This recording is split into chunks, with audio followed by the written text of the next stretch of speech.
मी अरुण खोडके. शिवचिंतन. छत्रपती शिवाजी महाराजांच्या कालखंडामध्ये गडकिल्ल्यांना अनन्यसाधारण महत्त्व होते.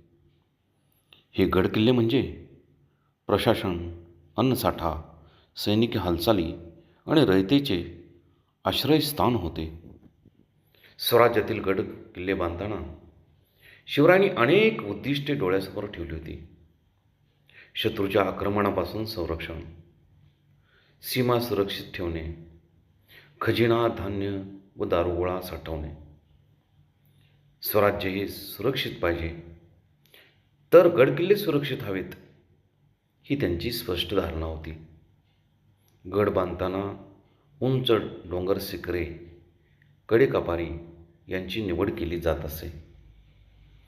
दगड, चुन्याचा, शेषांचा वापर करून मजबूत तटबंदी उभी केली जात असे. शत्रूला गडामध्ये सरळ वाट मिळू नये म्हणून काही वैशिष्ट्यपूर्ण बांधकाम केले जात असे. गुप्त दरवाजे, चोरवाटा बांधल्या जात असत. पाण्याची उत्तम सोय केली जात असे. काही गडावरती नैसर्गिक झरे तर काही गडावरती पाण्याची टाकी, तलाव बांधले जात असत. अन्नसाठा दीर्घकाळ कसा टिकेल यासाठी उत्तम धान्य कोठारे तसेच दारू कोठार सुरक्षित ठिकाणी बांधली जात असत.